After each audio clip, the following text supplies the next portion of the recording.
Okay, so Kal Kadosh, Erev Tov, good evening.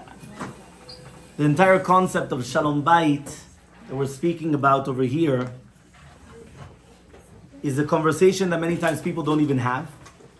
And it's usually not even taught, which is very, very weird. Because if I would right now come and find out that, let's say, one of the teachers in the schools do not have, let's say, for example, a teacher certificate or what's it called, the teacher licensure. So I'm sure you guys would say, what type of a school is this? What's going on? How could it be that they don't have a certificate? They don't have anything. It's impossible. What's going on? We would never put our child in the hands of somebody that is not licensed. Now, the problem though is, were we ever licensed to be parents?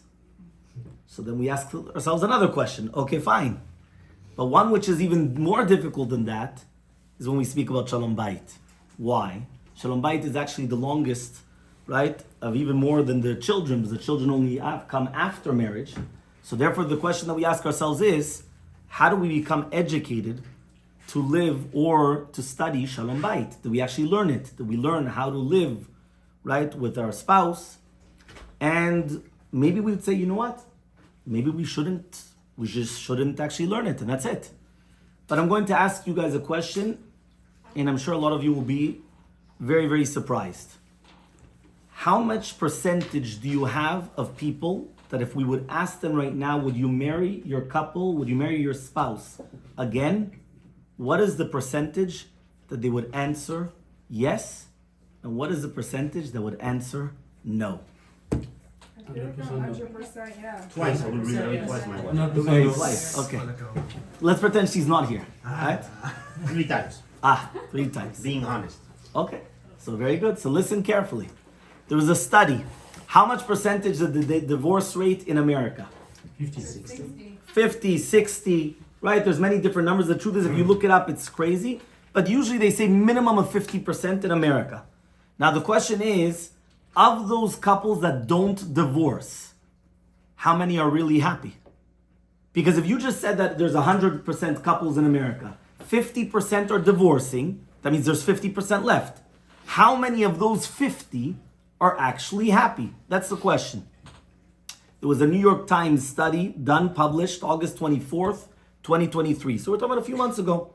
And listen to this. It says a total of 689,308 divorces occurred in 2021, which is approximately half of all first marriages, which means that they end in divorce. We're talking about around 50%. If it's going to be subsequent marriages, which means second marriages, that rate even goes higher. That now it's not anymore 50% or 60%. It could become even 70. It could become even higher. If it's a third time marriage, which means the more that a person actually already been there, done that, the chances of survival are actually much more slim. Because if you didn't get it right the first time, why in the world are you going to get it right the second time? We compare this to Amidah. We know once upon a time, if you didn't have kavanah in Amidah, what are you supposed to do? The first beracha, you don't have the proper concentration, you have to repeat it again. The first beracha. Why? How could it be? You're going to say Amidah, you don't have proper concentration? Nowadays, today, do we repeat? No. Why don't we repeat if you don't have kavanah? Because the second time around, whoever said you're going to do it properly, and then it's even worse. Because you're not a chavruta to Hashem. It's a disgrace. You're going to come in front of Hashem and you're going to say, you know what? I didn't have the proper concentration the first time. Let me do it a second time. But 1 second. The second time, whoever said you're going to do it better. So therefore, that's what happens. But continues the study. Divorce researcher and author Dana Adam Shapiro, she comes and she concluded that 50 remaining percent, 1/3 are unhappy, 1/3 are bearable, which means okay, and then you have the last third, which are happy. So now when you're coming back and you're putting back into percentages, and this is what they're saying, roughly around 17% are happy. Which means 17% of couples, or 20%, let's say even of couples, are going to be happy. 17% of the 50% that didn't get divorced. That didn't get divorced. So that means if you're taking a global, collection, you're talking about 20% of couples are happy. You could have another 20% or a little bit less than 20, because again, they're in the 50. So a little bit less than 20, again, you're going to say that, okay, we're getting along with life. And then you have another 20% that they're unhappy, but It could be that it was old school. They just didn't divorce for different reasons. But really, Be'emet, they're unhappy. And they would divorce. So everyone, you're talking about Shalom Bayit, do we have to actually learn it? So one second. If we're not going to learn this is like coming and driving a car without actually learning how to drive a car. This is very, very dangerous. So obviously, we're going to have to come and we're going to have to learn it. There's a midrash. The midrash comes and says as follows. HaKadosh Baruch Hu wants to create the world. He asks the malachim, Na'aseh Adam, should we come and make a human being? Yes or no? Now, it's incredible that we will actually speak about later on, right, in another shiur, what's the inyan that Hashem is asking malachim, should I create human beings or not? He has to ask somebody, it's Hashem. Was he, he's asking for advice. What's going on exactly? But he's asking whether or not should we actually create human beings. The malachim answer, no. Why do the malachim answer no? They say he's full of miskon, he's full of cordial, he's full of machloket. Now, if you actually go around the street, you don't have machloket everywhere. It's like you always find fights, this, that, but it's not that it's only machloket. So what does it mean when the Midrash says that when we're going to create a human being, there's always machlokot? Why is there always machlokot? And rather the answer is because people, since they live in society, they need to have a positive figure in the eyes of other people, which means we put on a good show. So outside, when we're going to be outside roaming around, we're not going to see the real you or the real me. And the reason why is because we have to have a good name. We like to have everything very nice. We want to be called good people. But really, be'emet, when it's behind closed doors, that's when the question starts. Are we full of machloket or not? And what's exactly going on? So in order to open up our eyes, we're going to have to try to find out the following. When we're going to start, and this is how we're going to start with a few nikudot, but very, very important concepts, which is the concept of how are different relationships and how are we actually educated. So a human being goes through 3 stages or 3 steps. Okay, the first step that a human being is going to go through is actually going to be with their parents. Now, it's something very interesting. Since we're all parents, we can actually say, when we come and we give to a child, do they merit what we're giving them? We're going to come, we're going to give. Is there anything that we have to actually come and we're accepting back? How is the relationship between parent and a child? So we realize, how is it? What do you give? One way. Just give, and like Ariel said, one way. What does that mean? You're only giving. Now, the problem is, we as children, we are starting to educate ourselves, and we are being brought up in a society that what we know is, we expect everything from our parents, that no matter what, they're only givers. They're not takers, especially when we're young and everything. They're only just giving. Do we actually merit it? No. Even when we come and we get them upset, and we come and we do things bad to them, what still happens? They still give us. And they'll even try to convince us to take it. So now, this is actually very problematic. Because then, what's going to happen is that we get accustomed for whatever amount of years, 20, 18, 22, 25, whatever the first years, we are always accustomed to only taking. It's a one-way street. All I want and I love is myself. And therefore, just continue giving. That's all that I want. The second stage is society. Whether it's the people around us, friends, neighbors, right? It could be peers, classmates, anything, people all around us. There, it's the exact opposite. When I want something from someone, it doesn't exist that I just come and receive. I have to butter them up. I have to come and ask them nicely, try to convince them. If you have a person that 24/7, they're just asking you, give me, you're not going to be their friend.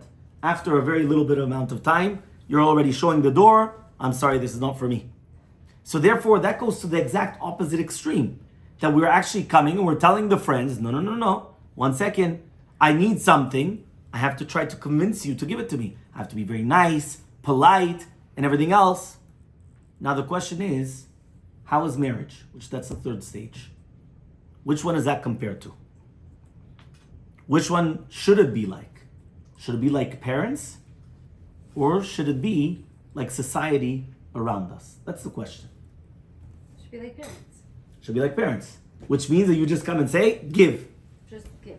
Just give. But you're the one that's saying to the spouse, give me, or you're the one saying you have to give. Both. You should be giving to each other. Giving to each other. So, right? Everyone agrees or not? I don't agree. Huh? You don't agree. So what do you say? The man gives and the wife takes, and that's it. Wow. Wow. Exactly. Who's a lucky wife? Okay, very good. That sounds good. Anyone else?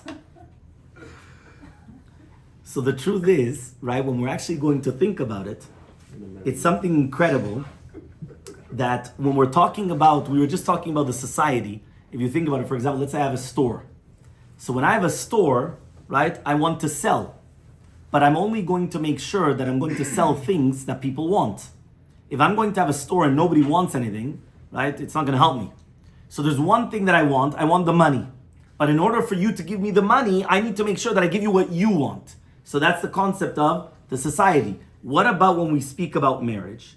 So now we have to actually just understand that really, be'emet, there's something very, very important. There's a beautiful Ramchal. The Ramchal says in his Sefer HaHigayon, in a book, right, of logic. Listen to this. There's a debate. Remember in the olden days, there was always debates. Debates between, right, the different, whether it's rabbis or other people. So there was a debate between Rabbi Akiva and Turnus Rufus. Turnus Rufus comes and he says, I don't understand. How can you ever dare come and give money to a poor person? How can you dare? Why? Hashem decided that they should be poor. If Hashem decided that they're going to be poor, who in the world do you think that you are, that you're coming and you're going against Hashem? Hashem made him poor. Who are you to give him money? So the truth is, the same question is asked, by the way, by refuah, by doctors, right? That was the heter, a special permission that a doctor has to cure, that it says v'rapo yirapeh in the Torah, that he's allowed to cure. Why? Because how could it be that Hashem comes and he hits someone, which means that he inflicts on them, whether it's a wound, a sickness, and now you're going to come and you're going to say, no, I'm going to do it. I'm going to go to the doctor, I'm bypassing Hashem, and now I'm saying, no, don't worry about it. Hashem, I don't need you. I have a doctor, whatever his name is. So how does that work? But it's a heter. Rabbi Akiva comes and he gives an incredible answer. What is the answer? Anybody knows the answer? What does Rabbi Akiva answer to Turnus Rufus? This is something incredible. And he says like this. He says, really, be'emet, HaKadosh Baruch Hu created an imperfect world in order for us to invest in it and to perfect it. That's what he says. He wanted us to become partners with him in the world. And therefore, every single time we're going to come and we're going to have an ani, a poor person, and we're going to give them tzedakah, we became partners with them in order to what? In order to give, and now we're partners with the HaKadosh Baruch Hu. Right? And that in essence is already the hint, already brought down by the Brit Milah. For example, Brit Milah, the chinuch comes and it says, how does it make sense? HaKadosh Baruch Hu creates a baby. He already created the child with every single DNA, every single little tiny cell, everything that he needs. But he forgot something a little bit extra. There was something superfluous, which is called the erva, which is sticking out. And now all of a sudden this foreskin, you have to come. And on the 8th day, misken, every single baby, they forgot, right? You already fixed you go to the factory, fix it already, right? Think about it. If you already made the mistake once, every single time you have to make the mistake again. Says the chinuch, the Brit Milah was in order to hint to us that we are all born imperfect. And therefore what we need to do is to fix ourselves. How do we fix ourselves? Just like we come into this world and immediately they come and they've cut this foreskin which is on us, immediately comes and we remind ourselves we all have some type of a foreskin. Many times it's on our heart. Many times it's in our midot. Many times it's in the way that we act, we behave. And therefore what happens is we have to fix it. And that's what we're supposed to be doing. Therefore, he says, there is nothing in this world that is successful without someone investing in it. That means if you want to find something that's successful, somebody needed to invest. And if you did not invest, it's not successful. It doesn't exist. In the order, you could take a diamond, right? Which the diamond, you know what levels of pressure that a person, which actually I remember once when Shiva Leva Shalom came and he gave it comes from the earth, from the dirt. But there's so much pressure which is going in the ground that it comes and it makes something very beautiful. Because you're coming and you're crushing and it's coming up very, very difficult. But you have to invest. A diamond just doesn't come out like this. After you come, you take it out, you have to polish it, you have to cut it, everything, until you make it into something worth. If not, it's a piece of glass. There's a huge difference between them. The value is shamayim va'aretz, heaven and earth. So what do you need to do? You need to invest. So says the rabbis, the exact same thing happens, that there's no successful marriage without investment.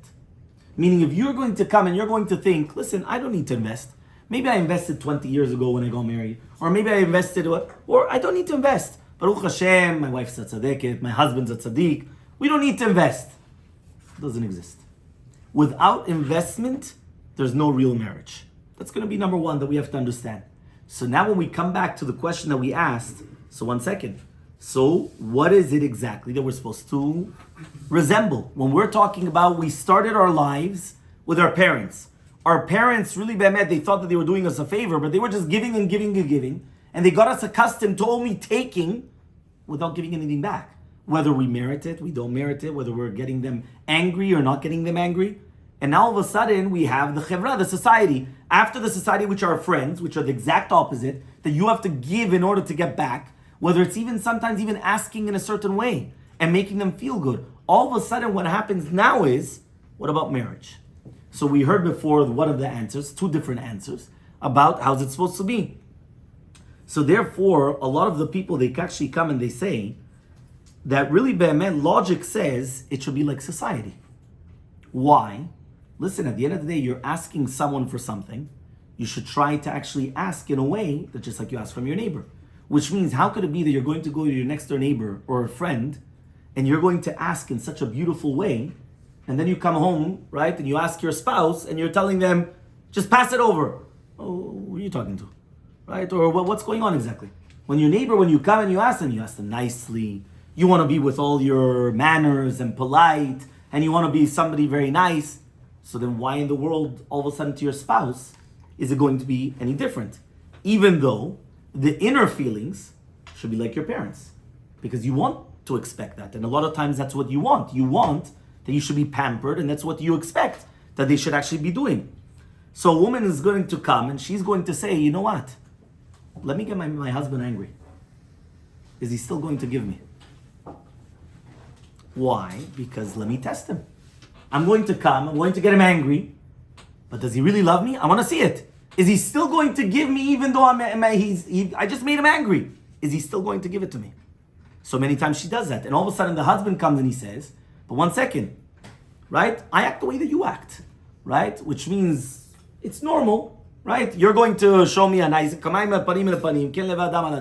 which means that the way that we are acted with, that's the way that we reciprocate. So you're going to act nicely with me, I'm going to act nicely with you. We're not all tzaddikim like Izzy. Right, that it's only just give and never take. It doesn't. That he's already in another league. Yeah. But at the end of the day, I would say at least it's going to be like that. But then we have a struggle. You know what the struggle is? Who's the first one that comes? Who's the first one that gives a pull? Which means that many times we're always waiting for our spouse to be the one that's giving the pull. We want to be the one that we're acting after him. Meaning you do a nice deed, I'm going to do a nice deed. You're nice to me, I'm going to be nice to you. But if you weren't, I'm not going to reciprocate because I want to see how you act first. And that already started from our parents.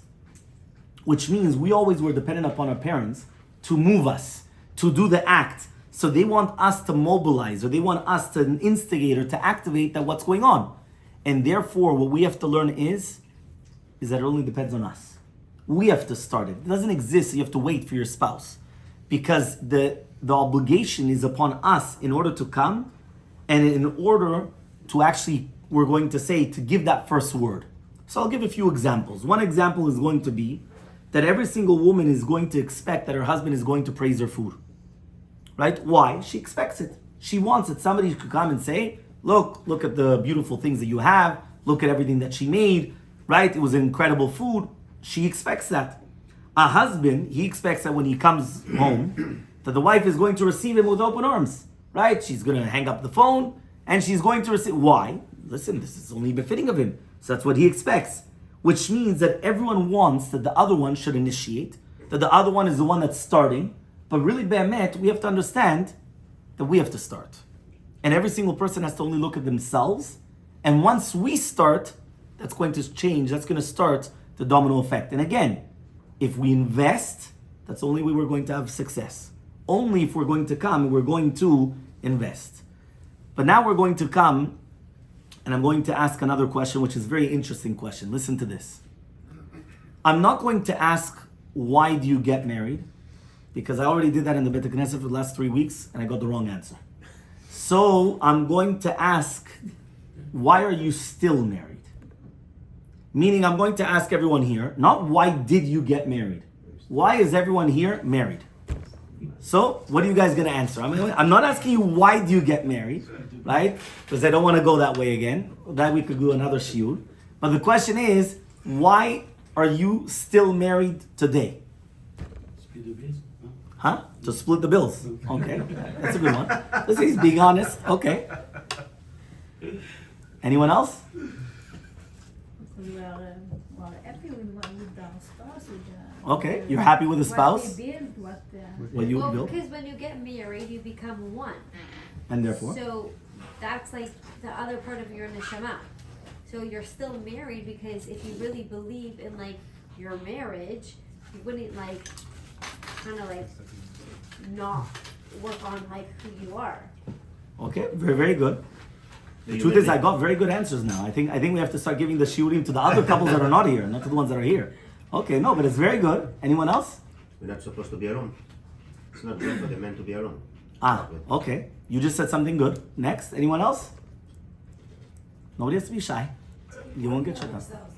Our spouse is the only one that really pushes our buttons, so if you Okay. work on it. You're saying, okay, that's good also. Very, very good. So I'm going to tell you the only one that really answered the question the way that I wanted was actually Chaim, right? But listen very, very carefully. There are two motivation factors in a human being. Listen very, very carefully. Okay? This is actually going to be a huge machloket amongst the philosophers. Meaning if you're going to look in the philosophy, you're going to see right, left, and center. What motivates you more? Is it out of the motivation, out of a fear of something that you don't want to do again? So for example, I don't want to become, let's say I'll give the example with food in 1 second, or is it the motivation of a pleasure? So I'll give you the example just so that we understand.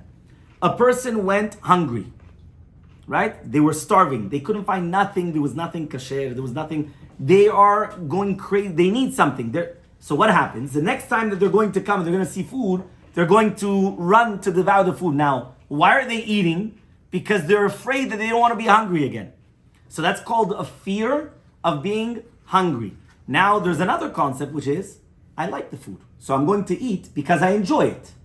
So now that we have that to do with food, what happens to do with anything in life? So is it that a person, when they're doing something, is it because they want to enjoy? Or is it for the exact opposite? They don't want to be alone. So I'll give you the example to do with marriage. The majority of people, when you come and you ask them, why are you still married? So they'll come and they'll start telling you, listen, if you want to know why I'm still married, we have children together, an apartment together. I got used to it. Society doesn't look good in divorce. Obviously nowadays a change, but they don't look at it, divorce good. In fact, the only thing that he answered is why didn't you get a divorce? But you didn't answer why you're still married. A healthy couple is going to answer because of what I think 3 of them answered here, or maybe there was 4, right? That they enjoy each other. Okay, now each one because of a different reason, whether it's because they enjoy the marriage, they enjoy pushing the buttons and then they become better, they enjoy, right, of understanding, even if it could be that they don't really enjoy, but they're looking for the positive and not the negative. Now the Pachad Yitzchak, Rav Yitzchak Chutner, right, he comes and he says, the biggest push in a human being is actually fear of not being alone. Which means, and you see this especially by girls, right, when they're not married at a certain age, right? What is their fear? Their fear is they don't want to be alone. Fear of being alone. Right? The fear of being alone, right? That they don't want being alone. They want to be with someone. And that happens a lot. And a lot of times, even within marriage in itself. Which means that why does a person want to get married? I don't want to be alone. I want to be with someone. Well, be with someone, but why? Because they don't want to be alone. So there's a push in society that people do not want to be alone. They want to be together with another person. So which one is stronger? Is it that they don't want to be alone, or they want to have the pleasure of being with someone? Is it one or the other? Which one? Is it one or the other? Usually it's one or the other, but many times they could complement each other. So I'll explain how Is it they like complement. 75-25, or is it like either 100% one way or 100% So listen carefully. So usually the most deciding factor is the being alone. So I'll give you the way that it's actually brought down, right? That actually somebody said it beautifully, right? Because they actually said, why is this not then the factor that will keep a couple together? If a person at the end of the day, they got married and they don't want to be alone, right? And all of a sudden, besides not being alone, right? Lo tov heyot ha'adam levado, it's not good for a person to be alone. So therefore, okay, fine. So therefore, what's going to happen immediately afterwards, right? With the entire concept that I want to be with someone. So therefore, why don't people stay married then? Why do they forget? And the answer is because they got used to it. So they forgot what it is being alone. Which means one of the tools that people use in Shalom Bayit is that when you have a couple that they're killing each other, you tell them, you know what? Separate for a little bit. Now you tell them to separate for a little bit. Now the question is, why are you telling them to separate for a little bit? And the reason why is because all of a sudden they start remembering, 1 second, when I was alone, it wasn't good. I didn't enjoy it. I'm coming home to an empty table, empty house. I feel empty. I'm missing something. And all of a sudden, it remembers, it puts that back in their mind, and all of a sudden it triggers, and it says, you know what, 1 second. Let me think about this again. Hunger, many times that could have happened just yesterday, so you still remember about it. But other things, especially like by marriage, if you get accustomed that after 20 years of marriage, 30 years of marriage, all of a sudden you forget what it is to be alone. So now a person might say, okay, yeah, let's just get divorced. But 1 second, what happened to this push, this motivation of not being alone? The answer is that people forget. They tend to forget. Now, the way that the philosophers actually come and they say to use both, it actually works as follows. I'm going to give an example that I'm sure, right, women never talk about, but men talk about it all the time. Weight loss. Yeah? So let's start, right? A person's going to come, and let's say a man wants to lose weight. So he's thinking, you know what? I'm going to probably benefit much more. I have a positive what to gain. I look slimmer. I'm able to run more. I'm able to, play with the kids.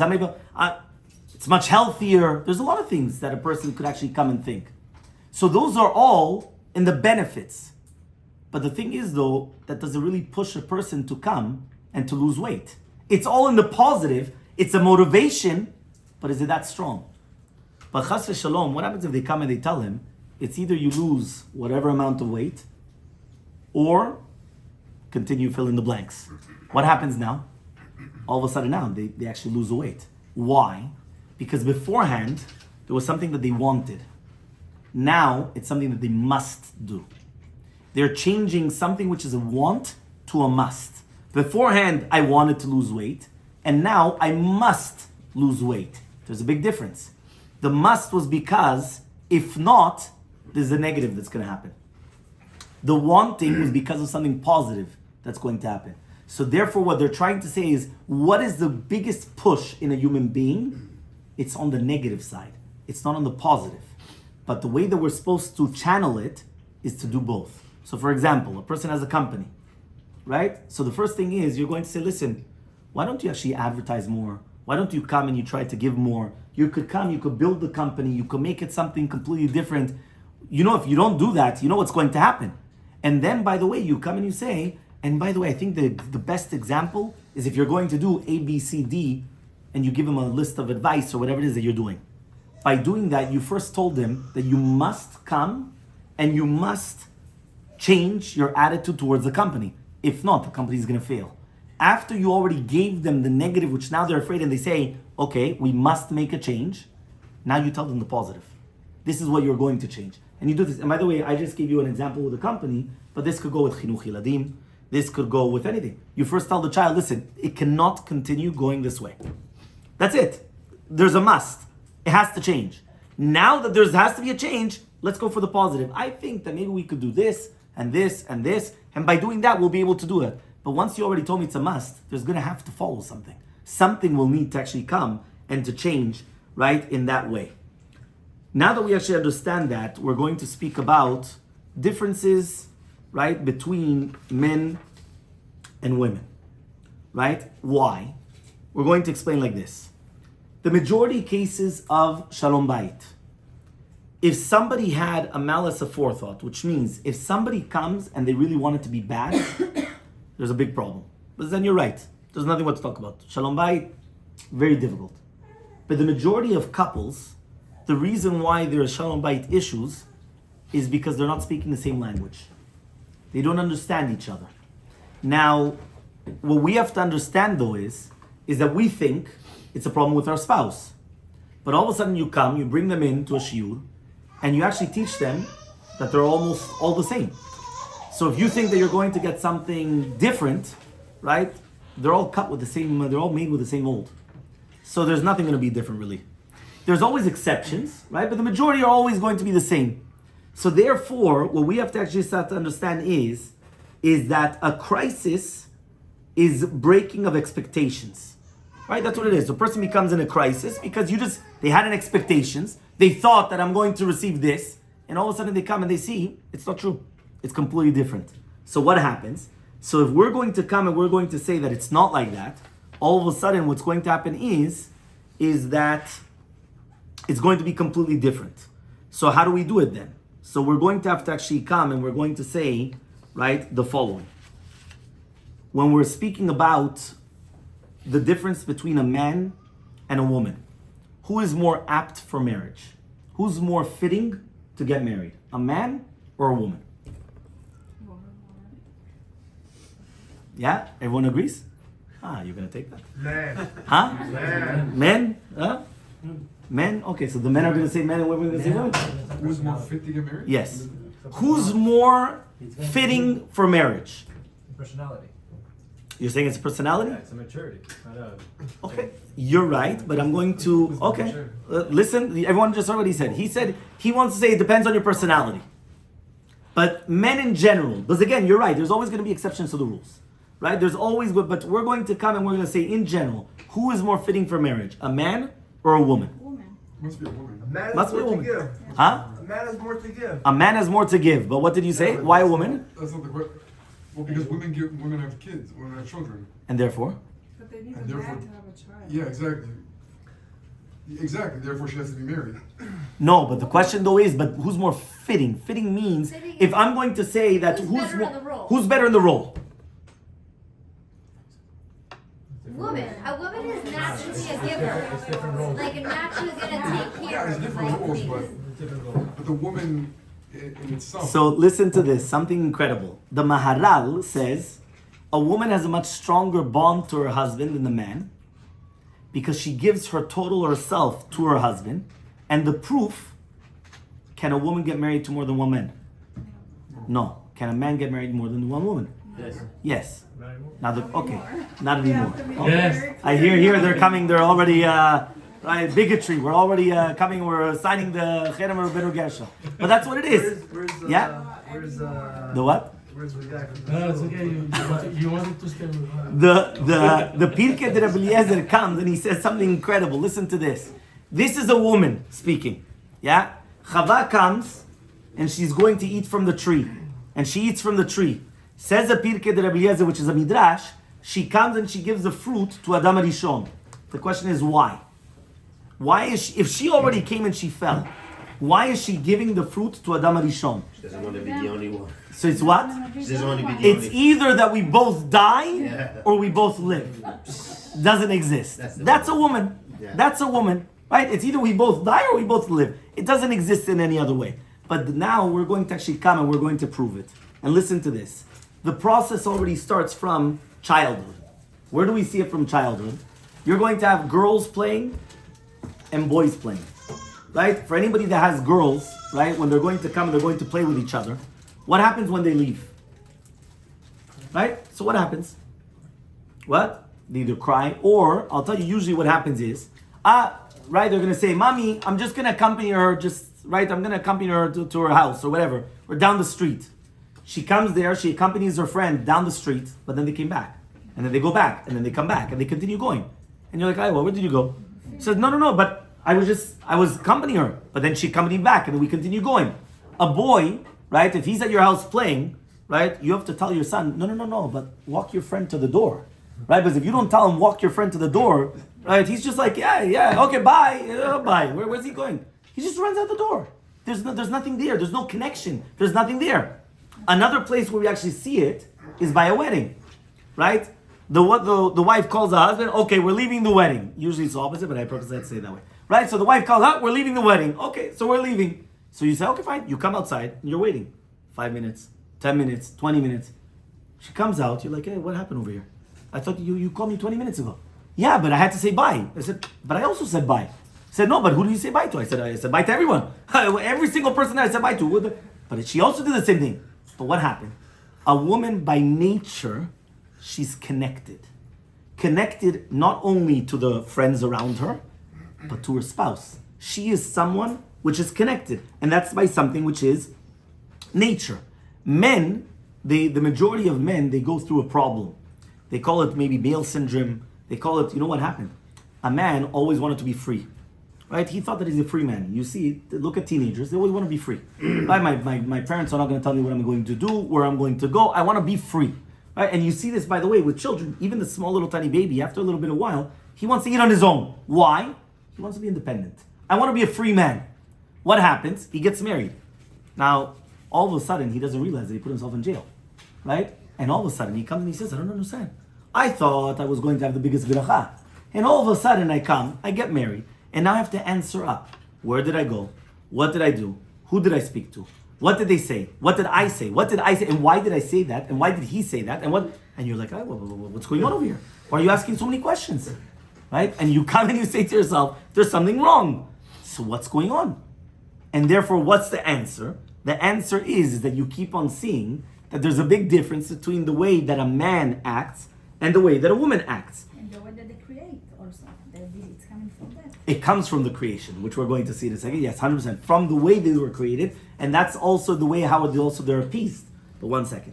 So now he comes and he says like this. The women, they're asking questions not because of curiosity. They're asking questions because that's how they connect. Which means that a woman, when she's coming and she's asking you the 10 million questions, it's not because she's being a nag or she feels, I want to be connected. How do I connect? Let's talk. Let's converse. Let's speak. Women, she comes home. Yeah? What does she think when she's coming home? What do I have to do in the house? What does she think? She's going to work. Now, many times she could work and she's coming home and she's still going to work. When a person comes and he tells his friend, I'm going home, what does that mean? What does a man think? Relax. I want to relax. I want to sit back. I want to come, take whatever it is. I want to relax. All of a sudden he comes home and what does he see? He's being put to work. He comes and says, I didn't come home to this. Right? I came home to relax. I left work to come home to relax. A woman doesn't see that. Where else do you see this exact same yisod?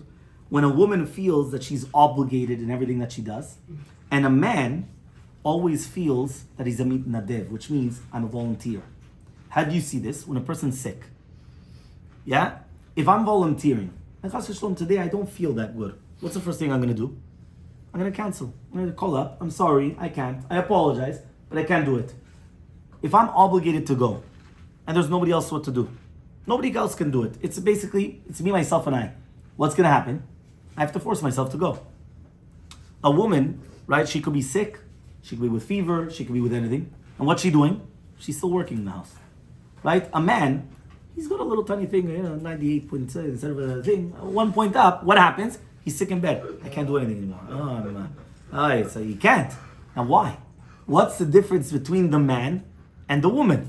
So the difference between the man and the woman is that a man always will come and he's going to feel that he's a volunteer, and a woman always comes and they want to feel, I'm obligated to do this.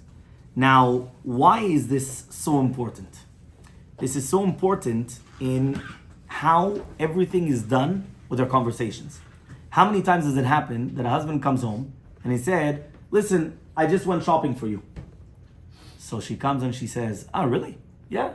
She opens up the bags. Okay, this is for your, let's say, adafina. That's for your meat. That's for this. Who did you go shopping again for? Right? What do you mean? No, I went for you. I did you a favor. Right? Or I just took out the kids for you. So what does she say back immediately? Are the you kids not my kids? Well, you're buying for me, not for you? What does that mean? What's you? What's me? What's going on over here? And therefore, what happens? She says, why? What do you mean you? You didn't do it. It's for us. It's for everything. But again, the reason why is because she wants to always feel connected. And therefore, for her, we're a partnership. And what happens is that for him, he's always, I'm not a partner. I'm always a volunteer. So I'm always helping out. Now, does Hashem want this or not? What does Hashem prefer? Hashem prefers volunteers, or Hashem prefers an obligation? Volunteer. Volunteer. Of course. I could bring you two proofs. I'm kidding. Two proofs. Keneged. I'm kidding. Yeah? He had to answer that because he's a man. Right? But listen carefully. Two proofs against that. First of all, right? Not limud Torah, but a little bit different. You almost got Who it. said volunteer? Huh? It was a joke. Chiyuv mitzvot. Oh, The Gemara comes and says something incredible. Who gets more reward for learning Torah? A man or a woman? A man. Why? He's obligated to do so. And therefore what? The opposite. Like what he said before. If you're a volunteer, I just did something better. Tosafot says there's a bigger Yetzer Hara. Why is there a bigger Yetzer Hara? When I'm obligated to do it, I have much more of a tendency that I don't want to do it. Because by nature, I don't like being obligated to do something. And therefore, what happens? What happens is I don't want.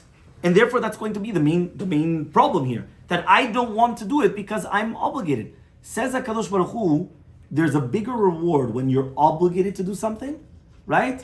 Than if you're not obligated. If you're not obligated, a bar mitzvah boy, it's very easy for him, right? If he's 12 years old to come into fast. Why? He's still not obligated. The second he becomes bar mitzvah, ooh, that's it. He finished what happened? Beforehand, he knew in 5 minutes, whenever I wanted, I could have taken a drink. Now he knows I can't do that. And therefore, what's going to happen? I have a problem. I have to fast. It's much more difficult. But it was just last week's parasha. HaKadosh Baruch Hu comes and he gives us the Torah. What do we answer?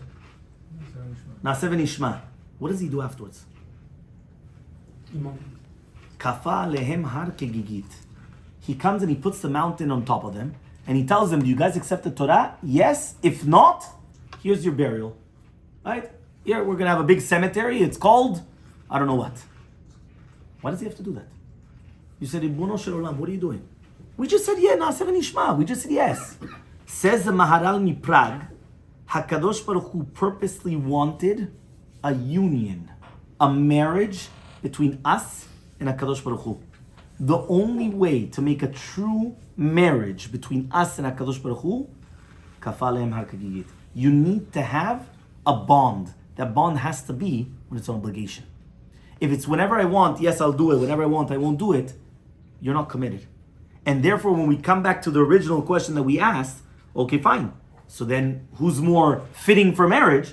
Obviously, now you're understanding a little bit more. Even when it is washing dishes, you see the difference, right? When a woman comes and she asks her husband to wash dishes, right? So therefore, what happens, right? So just in case, right, I will tell you something that I heard many, many years ago, right? If you ever are asked to wash dishes, make sure that you break the first 3 or 4 dishes. She'll never ask you again, right? But let's say you don't do that, and you actually started washing the dishes. I'm gonna ask you a question. Are you really meticulous that you want the dishes to actually be really washed? Or you're just doing a chore and just, yalla, let me just get it over with. I wash the dishes, put it back, and that's it. The woman, when she comes and she washes the dishes, she wants that the dish will be clean. Shiny. The man, shiny, not clean, you're right, shiny. Yeah, spick and span, yeah? But the man, he just is doing a chore. He doesn't care about the dish. He just, okay, yeah, I have to get it over with. But that you see it in the way that it is, in the way that you're accomplishing how it is. And now we actually come and we see that the Maharal comes and he says something incredible. Also, that was the difference between the Luchot and Torah Sheba'al Peh. HaKadosh Baruch Hu comes and he gives us the Luchot. The Luchot is the written Torah. But after the Luchot, he comes and he tells us there's also an oral Torah. Why is the oral Torah? Written is not enough. Why is written not enough? He wants us to speak. He wants us to converse. So what happens? Now we actually come to the next part. Who speaks more? Men or women? Woman. Yeah? It's not a question. Are you? Okay, so he said it's not a question. Today, men speaks much more than women. Oh,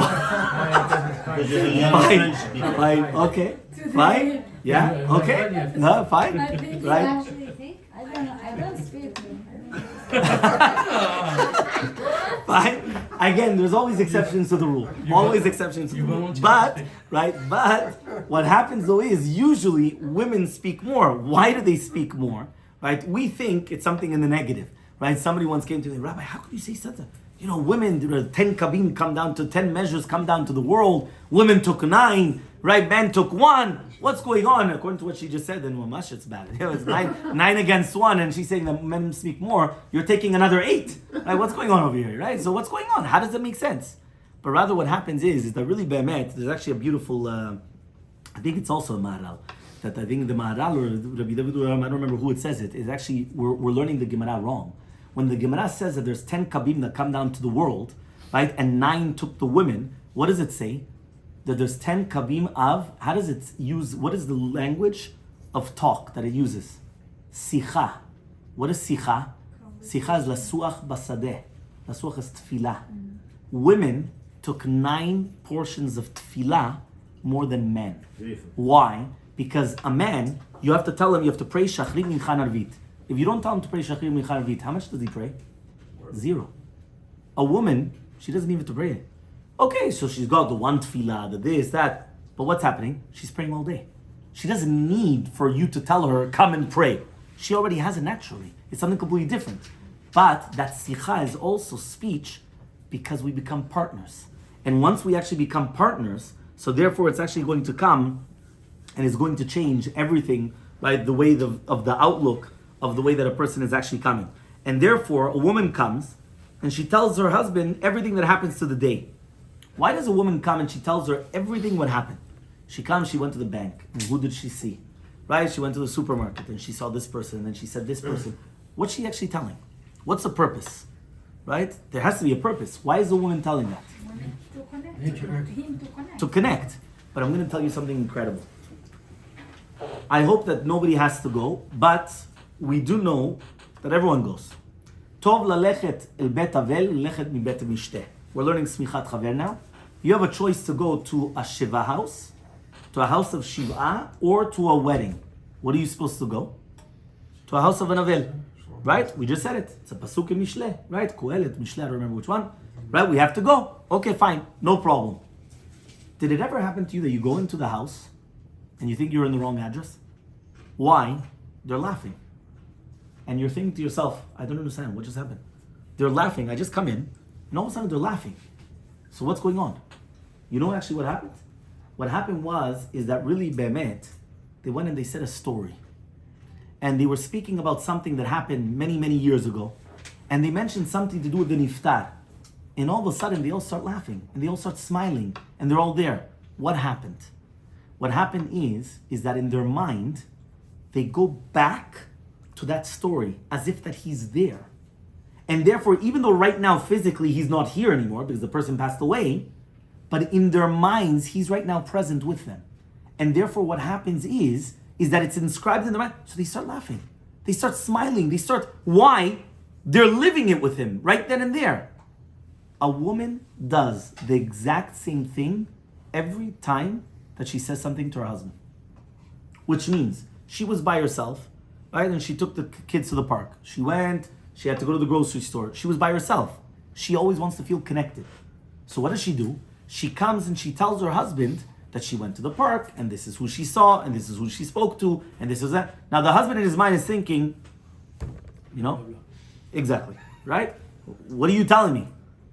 But what she's doing in her mind is, she's rewriting the code, and in her mind, she's saying, I was there with my husband.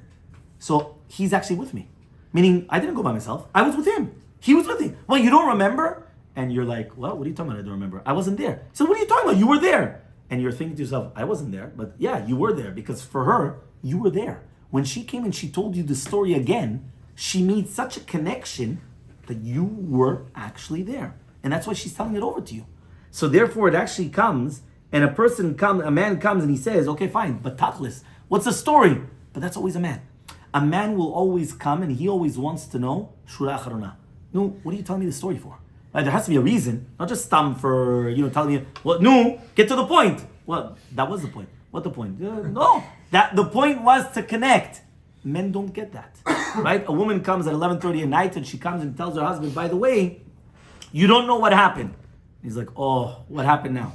So he says, so he starts racing. The man's mind is very quick. So he starts racing. What's the problem? There's no bread for the sandwiches for tomorrow morning. There's maybe there wasn't any detergent for the laundry. Maybe there wasn't this. And the man's running. She comes. You know what happened? He said, what? He said, we didn't have any more detergents. He said, oh, okay, fine. Looks at his clock, 11:30. Okay, I've got half an hour. She's going to ask me to go. So he says, okay. So he's waiting. No, you're gonna ask him. But you don't know. But I went to the grocery store. He said, oh, okay, fine. So that means you got it. He says, no, but then I didn't get it. She says, okay, but that means you want me to go. So he says, no, but you don't understand. There was a nice person there, and she went and she told me that no, but this, and she showed me where it was, and it was in the back in the storage. They got it back for me. They took it out. Fine, perfect. Okay. So he says, but I don't understand. Tachlis, after the entire story, I have to go, I don't have to go. He said, no, but I just told you that I just got it. So he said, so why are you telling me the story? He says, no, but I want to talk. What? You don't want to talk? What happens? A man does not understand. Because a man, for him, he's thinking in his mind, there's a problem here. I need to know tachlis. Tachlis is, what do I need to do? Right? Now, why? Because a man, his language is not like a woman. A woman speaks to connect. A man speaks either to boast, to show off, or to do things that he needs. I need to get things done. I need this. I need that. So therefore, the husband comes, right? And the wife comes and tells him, are you upset at me? He goes, no, why? He says, why didn't you talk to me anymore? He says, what are you talking about? I just spoke to you before. He says, what did we speak about? He says, well, we spoke about that, whatever it is, David needs the shoes, and this one will need the dentist. He says, but you didn't talk to me. He says, well, I just talked to you. He says, no, but I'm talking about stam, just speaking. Why? What's going on? The reason is because, again, women need connection. And connection is only done by speaking. If we're not going to actually come and do this, so therefore it's going to be a big problem. So what I'm going to do is, I know it's late, so what I'm going to do is I'm actually going to end off with a yesod, and then understanding this yesod will continue from next time, Be'ezrat Hashem. But I just actually wanted to say something incredible to do with the why is it so important to understand the code? We're calling it the code, that whether men are from Mars and women from Venus, whatever the code, each one uses their own terminology. But why exactly do you need to understand the code? And the answer is very, very simple. When you come and you get married, you got married for a purpose, right? Usually a person wants to find someone, a spouse, that is like them, right? And as long as you know how to manage a marriage, you're going to have a lot of success. However, though, when you're doing this, right, you want obviously the best for yourself, because you're not going to get married to do a favor to someone else. Nobody looks for a miskena or a misken to come to get married to. They want to enjoy marriage. They want somebody that they're able to share with life, and they don't want to help someone else. They also want to benefit from it.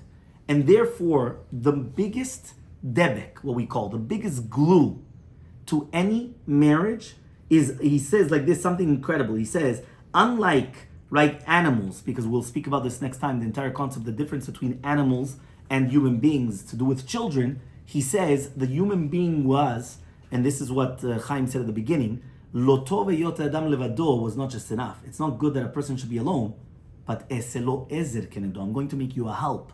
What's the help? He says, between human beings, this is the netziv. The netziv comes and he says that not only are humans are concerned with the continuation of the existence of generations, which means to have children, but also the mutual help that each one needs. And therefore what happens is that the biggest glue is that as long as I'm going to fulfill what my partner needs, you will always have a successful marriage. Because what happens is, if you don't really know what they need, you come and you're working all your time and you're really not fulfilling anything. And then you get upset and you're saying, yeah, but I'm doing so many favors and I'm giving and giving and giving, but it doesn't help. And the answer is because we're not really giving. We're giving something that does not make sense, right? We're actually not speaking the same language. And therefore it's very, very important for us just to understand that we have to understand what is a male, what is a female, what are men, what are women, what exactly does each one need, which we only just touched the surface. Tonight we only just spoke about the entire concept of the partnership, who's more partnership. There is going to be one thing actually, that men are more partners in a marriage more than women, right? At least we have to give the men one, right? But the majority of the rest are all actually the women, they all actually have the upper hand. Right? But what we have to understand though is, how does it work? And now that we know how a marriage works, it becomes very easy, Shalom Bayit, because then I know, let me speak to the language. Because if I'm not speaking to the language, you're speaking two different languages, you're never going to get anywhere. Okay? Any questions? So I have more equity? You're up there. You only just give. But you know what? It's a problem though. Because if you don't know what to give, right? Even if you're giving all the time, if we don't know what to give, we didn't give anything. We didn't give anything. One of the main things is going to be that you could come and your wife gives you a list, which we'll speak about another time. And you come and you do 100 things for your wife. And then she comes, you didn't do anything. You're like, what are you talking about? I just did A, B, Z. You did nothing. And the question is why. So we'll speak about that next time. It's going to be the same concept. Any questions? No? I guess it was either too complicated or too easy. I don't know. Which one? Huh? Spot on. Okay. Bezat Hashem. So Blina, we'll speak about it the next time. Bezat Hashem.